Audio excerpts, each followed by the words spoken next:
आसन कराची में खबर अवां ताईं पहुचाईंदासीं। कराची में बिन धार रोड हादसनि के नतीजे में 4 ॼणा हयाती विञाए वेठा आहिनि। कराची में बिन धार रोड हादसनि में 4 ॼणा फौत थी विया आहिनि। तफ़सील मालूम कयो था कमर मेमन कराची में टेलीफोन लाइन ते मौजूद आहे।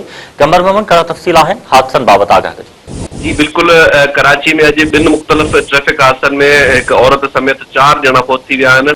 पहिरियों हादसो जेको आहे मोटरवे M9 ते नागोरी कांटे वेझो पेश आयो, जंहिंमें कार ऐं ट्रक जे टक्कर में हिकु औरत समेत 3 ॼणा फौत थी विया ऐं हिकु ॼणो ज़ख़्मी थी पियो। फौतियुनि जी सुञाणप जेको आहे इहो सीता, अशोक ऐं सुहेल जे नालनि सां थी आहे। ज़ख़्मी जी सुञाणप संजय नाले शख़्स सां थी आहे।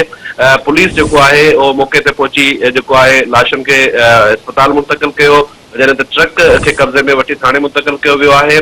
पुलिस जो जेको आहे चवणु आहे त इहो हादसो जेको आहे इहो तेज़ रफ़्तारी सबबि पेश आयो। ॿियो जेको ट्रैफ़िक जो हादसो आहे इहो कोरंगी वारे इलाइक़े 100 क्वार्टर में पेश आयो, जंहिंमें टैंकर जे टक्कर में हिकु 12 वरनि जो नींगर जेको आहे उहो थॾे ते पहुची वियो। हादसे खां पोइ ड्राइवर जेको आहे मौक़े तां फरार थी वियो। पुलिस लाश खे कानूनी कार्रवाई लाइ अस्पताल मुंतक़िल कयो आहे, जॾहिं त टैंकर खे कब्ज़े में वठी थाणे मुंतक़िल कयो आहे ऐं वधीक कानूनी कार्रवाई जो आगाज़ कयो वियो आहे। जी कमर मेमन, अवां जी महिरबानी तफ़सील ॾियण जे लाइ।